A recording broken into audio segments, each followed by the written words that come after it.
Anita daily ಬ್ಲಾಗ್ಗೆ ಸ್ವಾಗತ. ಇವತ್ತು ಚನ್ನಪಟ್ಟಣದ ಹತ್ರ ಕುಣಗೆರೆ ಲಕ್ಷ್ಮೀ ನರಸಿಂಹಸ್ವಾಮಿ ದೇವಸ್ಥಾನಕ್ಕೆ ಬಂದಿದ್ದೀವಿ. ತುಂಬ ಚೆನ್ನಾಗಿದೆ ಈ ದೇವಸ್ಥಾನ. ಚನ್ನಪಟ್ಟಣದ ಹತ್ರ ಲಕ್ಷ್ಮೀ ನರಸಿಂಹಸ್ವಾಮಿ ದೇವಸ್ಥಾನ ಇದೆ, ಒಮ್ಮೆ ಭೇಟಿ ಕೊಡಿ. ಒಳಗಡೆ ವಿಡಿಯೋ ಮಾಡೋಗಿಲ್ವಂತೆ, ಹಾಗಾಗಿ ಈಚೆ ಕಡೆಯಿಂದ ವಿಡಿಯೋ ಮಾಡ್ತಾಯಿದ್ದೀನಿ. ತುಂಬ ಚೆನ್ನಾಗಿದೆ. ಇಲ್ಲಿ ಸ್ವಾತಿ ನಕ್ಷತ್ರ ದಿವಸ ಹೋಮ ನಡೆಯುತ್ತೆ. ಹೋಮ ಜಾಗ ತೋರಿಸ್ತೀನಿ ನೋಡಿ. ವ್ಯೂ ಎಷ್ಟು ಚೆನ್ನಾಗಿದೆ. ಚನ್ನಪಟ್ಟಣದಿಂದ 5 ಕಿಲೋಮೀಟರ್ ಆಗುತ್ತೆ ಲಕ್ಷ್ಮೀ ನರಸಿಂಹಸ್ವಾಮಿ ದೇವಸ್ಥಾನ. ಇಲ್ಲಿ ಚನ್ನಪಟ್ಟಣದವರು ಯಾರಾದರೂ ಇದ್ದರೆ, ಈ ದೇವಸ್ಥಾನಕ್ಕೆ ಹೋಗಿದ್ರೆ ಕಮೆಂಟ್ ಬಾಕ್ಸಲ್ಲಿ ಕಮೆಂಟ್ ಹಾಕಿ. ಈ ವಿಡಿಯೋ ಹೇಗಿತ್ತು ಅಂತ ಫುಲ್ ವಿಡಿಯೋ ನೋಡಿ ಸಪೋರ್ಟ್ ಮಾಡಿ. ಹಾಗೆ ಲೈಕ್ ಮಾಡಿ, ಸಬ್ಸ್ಕ್ರೈಬ್ ಮಾಡಿ ಇಷ್ಟ ಆದರೆ ಫುಲ್ ವಿಡಿಯೋ ನೋಡಿ ಕಮೆಂಟ್ ಹಾಕಿ.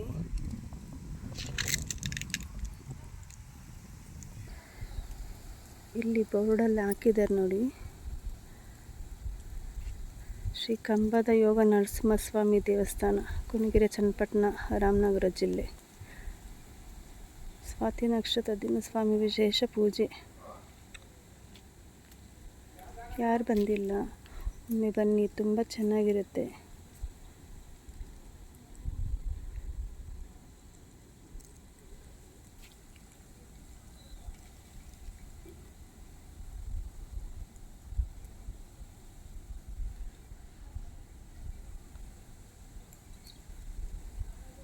ನೋಡಿ, ಹೋಮ ಯಾವಾಗ ನಡೆಯುತ್ತೆ ಅಂತ ಡೇಟು ಹಾಕಿದ್ದಾರೆ.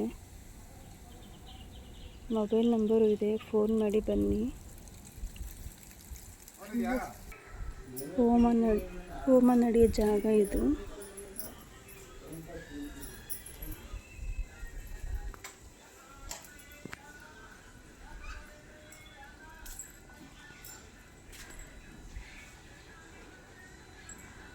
ದೇವಸ್ಥಾನ ಹೊರಗಡೆಯಿಂದ ವಿಡಿಯೋ ಮಾಡ್ತಾ ಇದ್ದೀನಿ.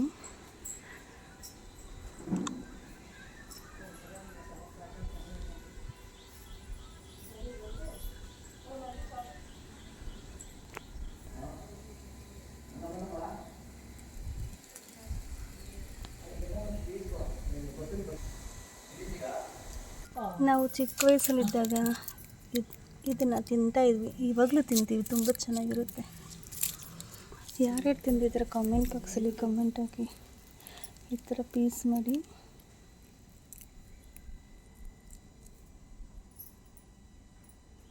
ನೋಡಿ, ಇಲ್ಲಿ ಸಿಗುತ್ತೆ.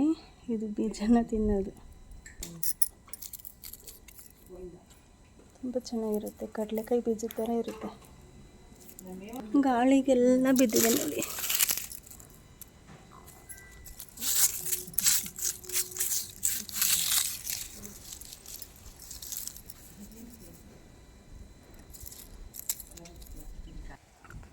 ಈ ಬೆಟ್ಟದ ಬಂದಮೇಲೆ ಇಲ್ಲಿಂದ ಹೋಗೋಕ್ಕೆ ಮನಸ್ಸಾಗ್ತಿದೆ. ತುಂಬ ಚೆನ್ನಾಗಿದೆ.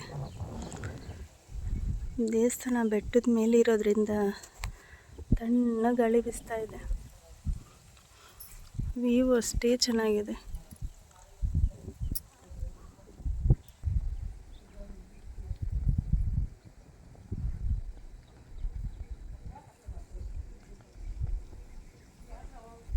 ಓಕೆ, ಈ ವಿಡಿಯೋ ಇಷ್ಟ ಆದರೆ ಲೈಕ್ ಮಾಡಿ, ಸಬ್ಸ್ಕ್ರೈಬ್ ಮಾಡಿ. Thank you.